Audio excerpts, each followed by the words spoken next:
It's like I want to be the only one fishing today. And I'm happy about that. This is nice inside here today, but boy, is it miserably cold outside. It's not been cold enough yet to get any good ice to fish on that I've heard of, and I don't ice fish. They're too hard to clean. I get them inside and they melt. Oh, that's another kind of fishing. Well, anyway, what I'm going to do today, or now in this session is, I'm going to talk a lot about equipment. And so that you guys can, because everybody knows how to crappie fish in April and May, because all you need is a bobber and a minnow and fish up next to the bank, and you will catch fish. But I'm going to talk about a lot of things here to help improve your art of fishing for these fishing.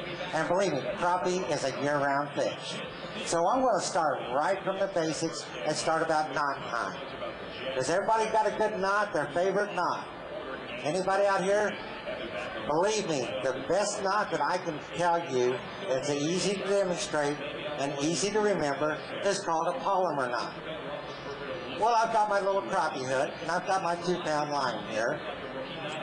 And this is how easy it is.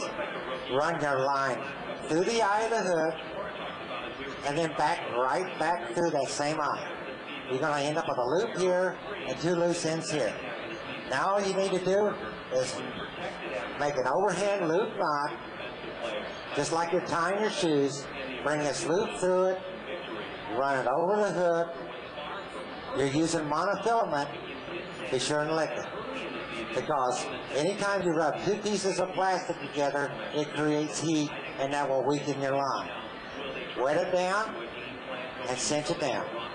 That's all there is to this.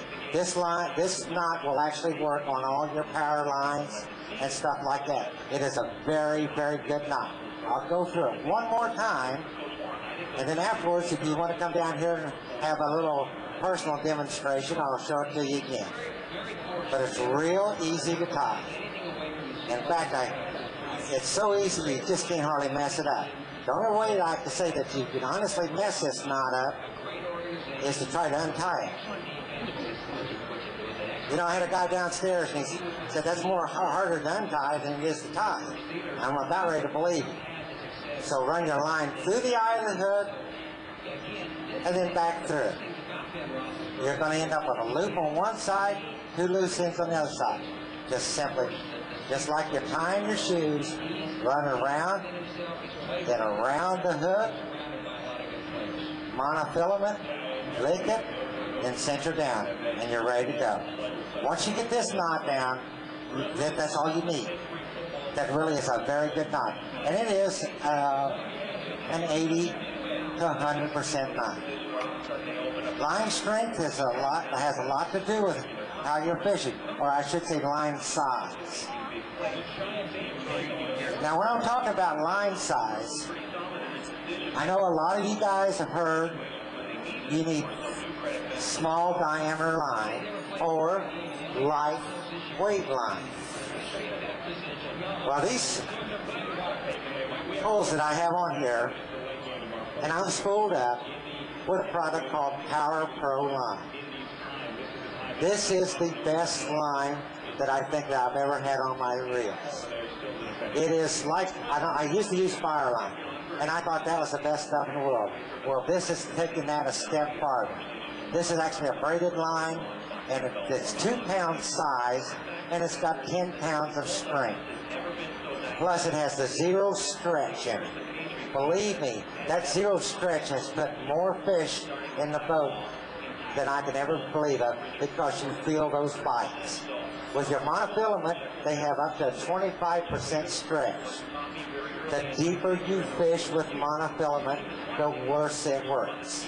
This here, it doesn't matter how deep you're fishing, you're going to feel the same bite.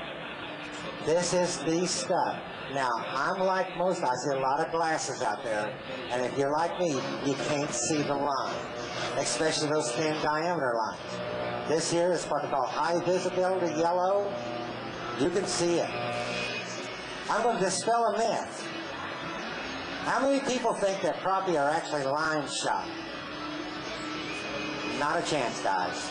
Not a chance.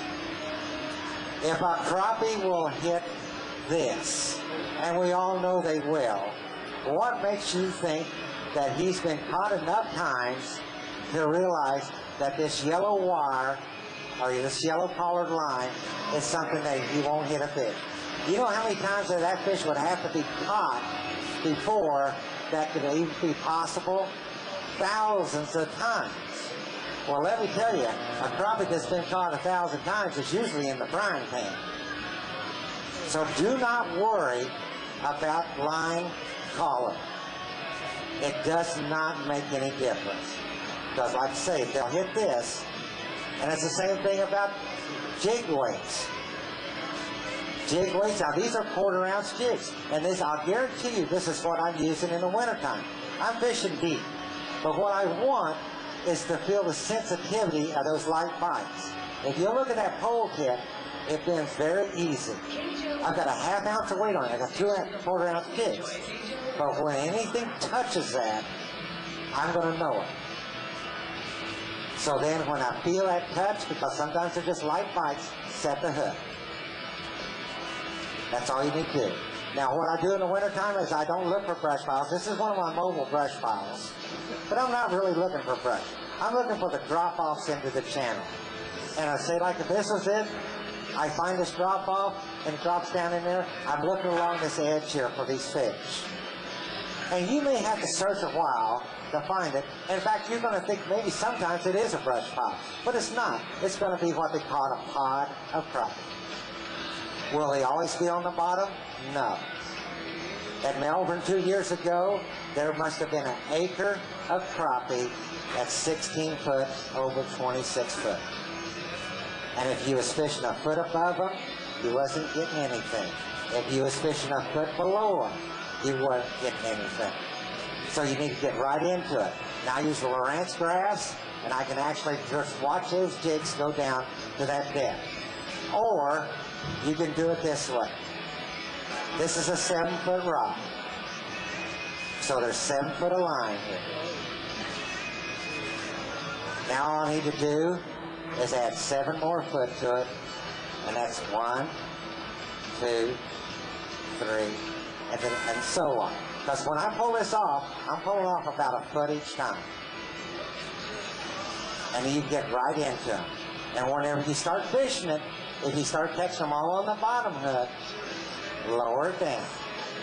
If you catch them all on the top hook, bring it up. And once you figure that out, mark your line. A great thing to mark the line is one of these magic things called Marks a Lot. Just take it, rub it on there. That's one way. On your reels, you have what they call a line keeper. You can slide that and slide that right into the line keeper. The problem with this is if you get hooked into a big fish, when it comes to that, we're going to have problems. Or you can get your rubber band and just slide it over to the spool. That won't work. Sometimes when I'm fishing these winter crappie, I'll actually lose the first crappie because I think it's the most important thing is to get that depth down. That exact depth. Otherwise, if I'm fishing straight down to the bottom, and the fish are off the bottom, I'll drop a double jig down to the bottom where I've got slack on the line, come about 1 turn to where it's right off the bottom, and dead stick it. Don't do anything else, because they're not going to hit something that's bouncing around there like that, because they're going to feel the vibration of that down there to begin with, and nothing down there is moving that fast, so it's not natural. So put it down. Collars, I don't think in the wintertime collars make any difference. You're fishing 20 foot and deeper, a lot of these collars don't look like this. But one thing that's really important, other than getting to that depth, is scent.